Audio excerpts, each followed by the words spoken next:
اگر ڈاکٹرز نے جواب دے دیا تو کیا ہوا؟ وہ قادر ہے، قدیر ہے، مقتدر ہے. اگر رشتہ داروں نے چھوڑ دیا تو کیا ہوا؟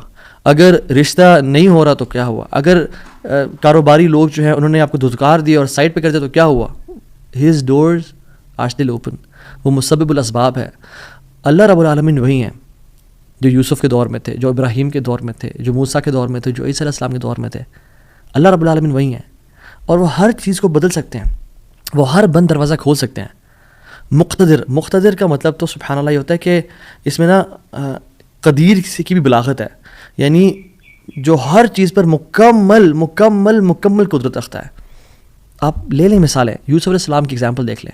ایک بچہ جو کہ بالکل اپنے انفینٹ سے نکل رہا تھا، اس کو کنویں میں پھینک دیا گیا. وہاں سے اس کو قافلے نے پرچیز کیا اور بالکل for pennies he was sold. اور عورت نے حملہ کیا ان پہ، گناہ کرنا چاہا، جیل میں ڈال دیا گیا ان کو. ٹھیک ہے، وہ شخص جو کنویں میں پھینکا گیا، جو جیل میں ڈالا گیا، جو اتنا بے بس کہ نہ باپ نہ ماں نہ بھائی، بالکل مصر میں ان نون اسٹرینجر، اور وہ جیل میں بھی ہو، نو کانٹیکٹس نو پی آر، کیا بنے گا اس کا؟ القدیر نے، المقتدر نے اس کو وہاں سے اٹھا کے ایجپٹ کے تخت پہ بٹھا دیا. اللہ ہر چیز پر قادر ہے. ابراہیم علیہ السلام باپ بھی چھوڑ گیا، باپ نے کہا تجھے میں رجم کر کے مار دوں گا، ہر کوئی ساتھ چھوڑ گیا، حتیٰ کہ سب جمع ہو گئے ان کے خلاف اور ان کو برہنہ کر کے کیٹاپلٹ میں ڈال دیا. اور وہاں سے جب آگ میں ڈالنے لگے تو کیا پڑھا ابراہیم نے؟ حسبی اللہ و نعم الوکیل، مجھے اللہ کافی ہے.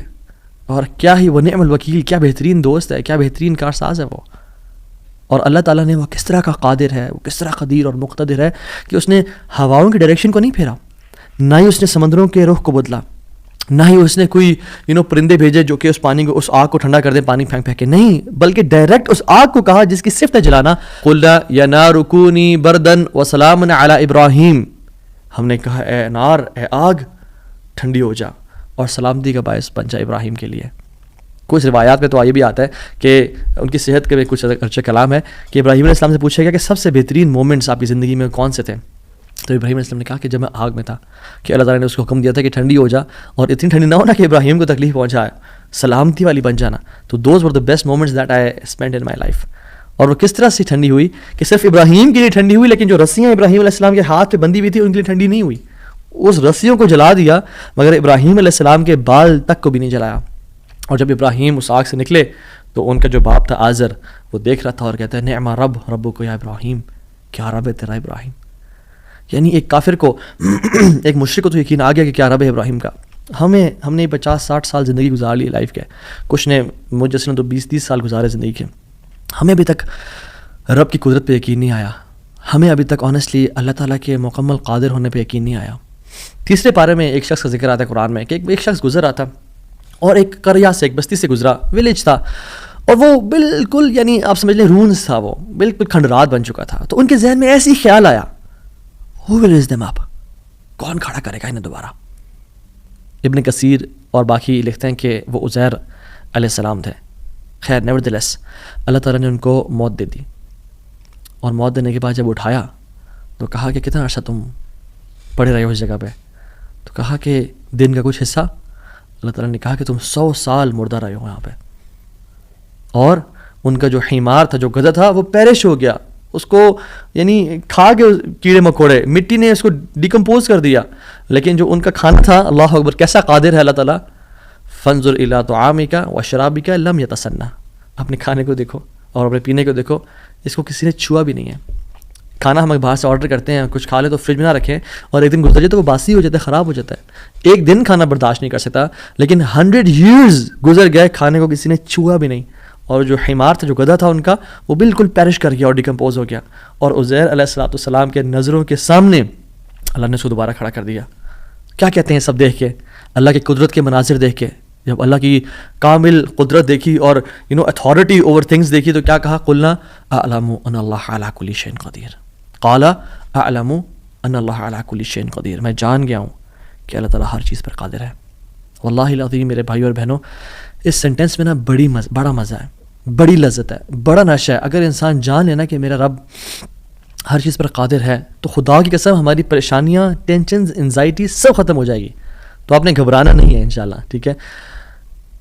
اگر ایک چیز زندگی میں آپ کی ہے جو اس لیسن کا جو ہے نا، آج کے سبق کا جو، آج کے جو اس پوڈ کاسٹ شو کہہ لیں اس کو آپ، اس کا جو کرکس ہے وہ یہ ہے اگر آپ اللہ والے بن جائیں تو اللہ اپنے بندوں کا امتحان تو لیتا ہے مگر اسے کبھی ضائع نہیں کرتا. اللہ اکبر. اس کو لکھ لیں اپنے ذہن پہ اور ساری زندگی اس کو پکڑ کے رکھیں. اگر آپ اللہ والے بن جائیں تو اللہ سبحانہ و تعالیٰ اپنے بندوں کا امتحان تو لیتا ہے کہ میرا بندہ سچا ہے یا نہیں, میرا ہے یا نہیں, لیکن خدا کی قسم کبھی ضائع نہیں کرتا. شرط یہ ہے کہ آپ اللہ والے بن جائیں اور نیت صاف ہونی چاہیے. تو میں آپ سے نا آج 3 بیسک پرنسپلس کی بات کروں گا کہ آپ نے اپنی لائف میں کرنا کیا ہے. پہلی چیز, نیت صاف کرنی ہے. اگر آپ اللہ والے بن جائیں اور اپنی نیت آپ صاف کر لیں, اللہ تعالیٰ آپ کو کبھی ضائع نہیں کرے گا. صحیح بخاری کی حدیث ہے, بنی اسرائیل کا واقعہ ہے, اوتھینٹک صحیح بخاری کی حدیث ہے. ایک شخص, اس کو 1000 دینار چاہیے تھے, 1000 دینار چاہیے تھے. وہ ایک شخص کے پاس گیا, اپنے جاننے والے کے پاس, اور کہا کہ مجھے 1000 دینار چاہیے. تو اس نے کہا کہ ٹھیک ہے میں تجھے دے دوں گا, بس تو ضامن ایک لیا جو اس کی ضمانت دے اور گواہ لیا, میں تمہیں دے دوں گا, مجھے پرابلم نہیں ہے. وہ شخص مسکین تھا, کوئی اس سے جاننے والا نہیں تھا, لیکن اللہ والا تھا وہ. اس نے کہا دیکھ میری بات سن, میرا ضامن بھی اللہ ہے اور میرا گواہ بھی اللہ ہے, میں اللہ کو گواہ بنا کے کہہ رہا ہوں کہ میں تمہیں واپس کروں گا. اس کو اس بندے کی تقوی پہ یقین آیا اور اس نے کہا کہ چلو میں دے دیتا ہوں, یہ اللہ کو گواہ بنا رہا ہے, اتنا بڑا جھوٹا تو نہیں ہوگا. اور یہاں پہ آئی پاز, میرے بھائیوں بہنوں, پاکستان کے لوگوں, انڈیا, بنگلہ دیش, جہاں سے بھی لوگ دیکھ رہے ہیں, اللہ کا نام لے کے نہ کبھی کسی کو دھوکہ نہ دو. ویسے بھی دھوکہ کسی کو نہیں دینا چاہیے, لیکن اسپیشلی اللہ کی قسم کھا کے یا اللہ کا نام لے کے کسی کو دھوکہ نہ دو.